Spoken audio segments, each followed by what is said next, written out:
Hey Snapchat, I'm back, and today I'm going to talk about looking for a job.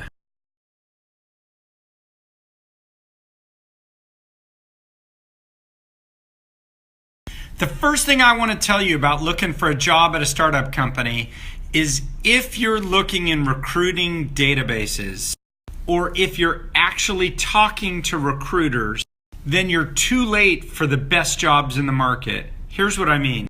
Once somebody's decided they want to hire for a role and they either put a job out or hire a recruiter, you're competing with everybody else in the market. And nobody wants to feel like they spent a bunch of money on recruiting and they didn't talk to at least 5 or 7 or 10 candidates. So unless you're an absolutely perfect fit for that job, you're simply going to find it harder to stack up to everybody else. So what you really want to do is get out there and network like hell before the company's actually decided they want to hire that person.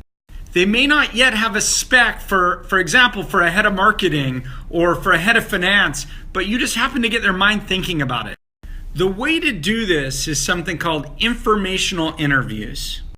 Go out and meet a ton of people and take meetings and tell people, I'm not immediately looking for a job, but I'm out there trying to learn more about companies, more about what's going on, just so I can be better informed for when I do find the right opportunity. By meeting people in this way, you put less pressure on them. They don't feel like they're taking a meeting with you where they actually have to tell you no. And if you have a good fit, you can start to suggest, well, maybe you might be willing to take someone on a part-time basis or give me a try. But you certainly don't ask this up front. What you want to do is engage with many different companies about what opportunities exist in their company, what your skill sets are. The less pressure you put them under, the easier it is for them to accept a meeting and to brainstorm with you.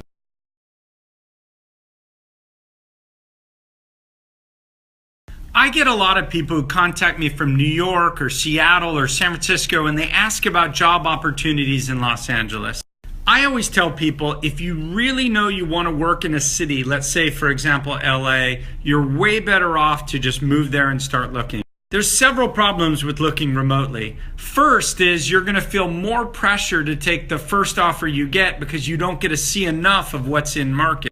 The second problem is local companies are much less likely to commit to you because they're wondering, how committed are you really to LA?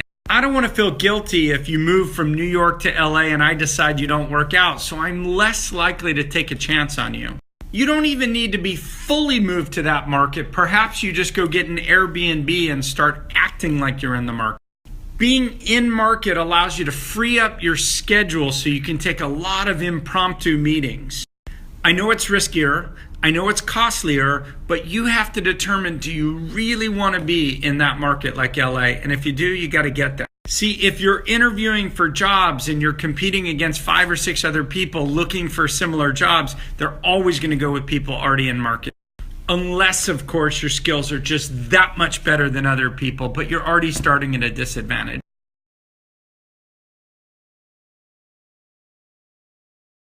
Another common thing I see is people looking for startup jobs who have general purpose business skills. Let me give you some advice.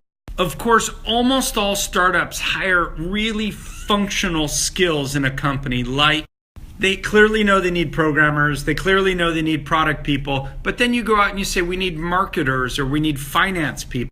There's no box on an org chart that says general purpose smart person who's willing to do just about anything.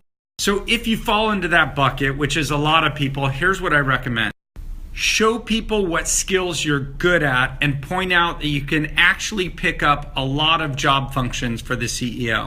Make it clear that your job is to take a lot off their plate to allow them to free themselves up to be more effective.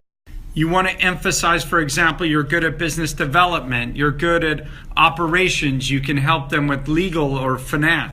Even if you're not a lawyer or a CPA, someone needs to oversee those functions like HR, and you can take that burden off the CEO. Do you have good project management skills? Do you have good strategy planning skills or PowerPoint skills? Sell the whole package. What the CEO of a startup is buying, if they're buying you, is they're buying reduction of burden themselves. I also think, to the extent that you can take a risk on yourself financially, One strategy is to say, look, I will take a lower salary from day one because I really want to get experience and I really like your company. And if we raise another round of capital and I prove myself valuable, you'll pay me more then. By getting in the door at a startup and building up the expertise in the various functions, that makes you that much more marketable in your next job. So I often tell people, think of it as something you might do in lieu of an MBA. Here's what I mean. People pay tens of thousands of dollars to get an MBA and have no income for 2 years. Here's the thing. What if you could take a greatly reduced salary? Well, you would have no outlay in terms of an MBA, and you'd at least get something, and you're investing in yourself.